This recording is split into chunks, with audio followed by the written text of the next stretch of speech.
Mike, welcome in Rhodes. I guess it's the first time that you're performing at the Rother Bluestagen.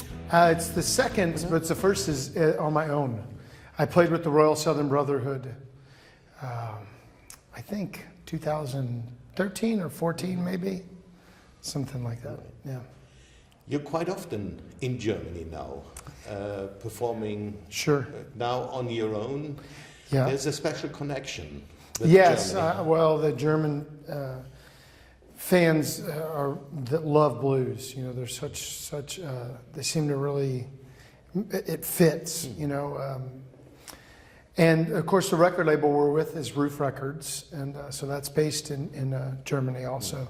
So it's always been a lifelong dream of mine, and I watched Walter Trout 20 years ago, you know, coming to Germany to play, and so it's pretty awesome to do it now on my own, yeah. You mentioned the Royal Southern Brotherhood. Yeah. That wasn't the start of your career, but a point where you got more Sure. recognized. Yeah, it was a big, it was a big step forward for me. You know, to play with Cyril Neville and Devin Allman, the whole band. It was really fantastic, and that helped me get in front of more people and get seen more. So, what made you go your own way? well, I've always gone my own way, and up to the Royal Southern Brotherhood, I already had 8 or 9 solo albums out, and I enjoyed the band, but I like playing more blues, and it was more funk and rock, and which was great. But I had more blues than songs I wanted to play, and I knew I wouldn't be able to stay forever. So I was in the band for 4.5 years, and then that was it.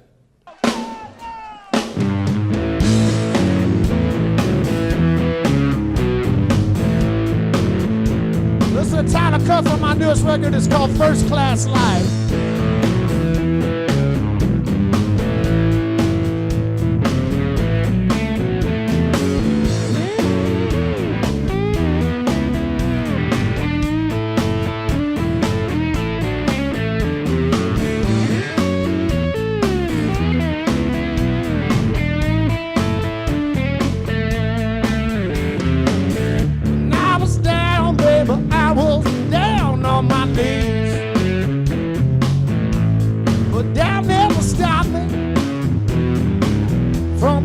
Please, well, I tried real hard. Lord, I was digging deep in the dirt. You're a performer, doing your own stuff, but you're also producing for some time now. For example, Jeremiah Johnson or Lawrence Jones and other acts. Yeah, yeah. What's the interesting or attracting thing for you doing this part of it? Well, I didn't realize it, but I've always done that. All the way back to being in like high school, I would rent a 4-track recorder and a drum machine and learn to play the instruments and try to write songs and mix it. And I did that all through my, growing up. And even my first albums, I recorded on my own. And so I did that out of necessity because I wanted to make my own music, make my own recordings. So I learned to use this stuff. And then I got to work with professional, real producers and real studios. And Thomas Roof in 2010 called me and said, would you produce a record for me? I think you could produce a record. And I didn't know that I could, but then I realized, well, I've been doing it for so long, So it's that was my very first record, was Girls with Guitars with Samantha Fish, 2010 for Roof Records. And I think I've produced about 20 or 25 albums since in the past 9 or 10 years, which is pretty good. And I enjoy it. I love making a record. I like making the music feel good and sound good. And, I'm not the greatest producer. I'm kind of good for sometimes when people are getting started, younger artists, guitar players that are kind of need more work on songs, things like that, So we built a recording studio in Texas behind my house, and so I've been producing there now a lot. You're living in Texas? I do. I live in Texas, yes. Because you're coming from St. Louis. I'm from St. Louis. I lived in Southeast Texas for almost 16 years. So I like it there. It's warm. There's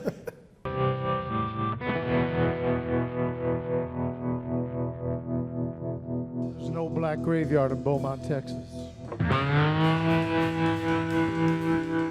That's not been taken care of over the past 100 years. The hurricanes have come and tore the stones out, turned them over.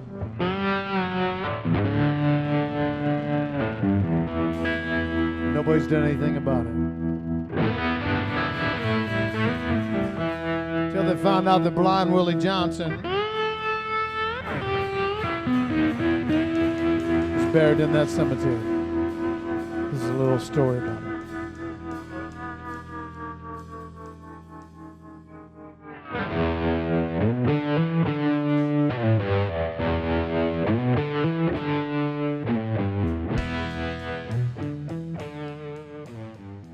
How do you cope with these aching? Well, it's all new. I'm newly old. So, yeah, I don't know. Stretch and try to get some medicine and rest. Things that are not very conducive to being on the road. But the band's very helpful, so I'll get through it. Another role that you're kind of playing, so to speak, is being a mentor now. You mentioned producing young artists, Yeah. but also presenting people like Jeremiah Johnson to Sure. a big audience now. I guess you're doing that, what other artists did for you 20 Absolutely. years. Absolutely, yeah. I mean, Walter Trout was the first one to really, in a big way, really help me over 20 years ago. Put me in front of him, let me play shows with him, open up for him. He sent my music to Thomas Roof in 1998. So 21 years ago, he was really, helping me then. And Tab Benoit is another person that, these were guys that were doing what I wanted to do. And they helped me. So now when people come around and they're trying to do what I'm doing, especially if they're, there's a lot of people that are talented, but they don't always have the drive or the work ethic, And so when someone wants to work, this is a hard job.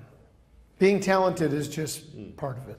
So you sometimes have to kick ass for you. You have to really go out and do it.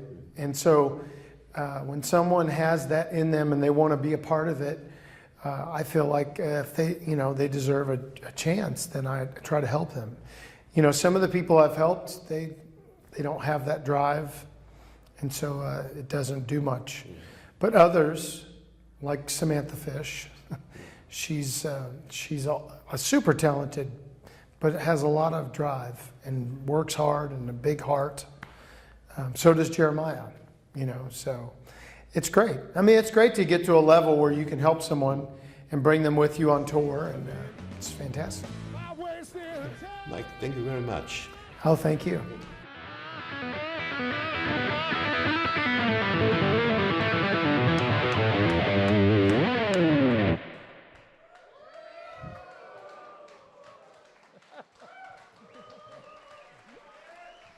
If I wasted time.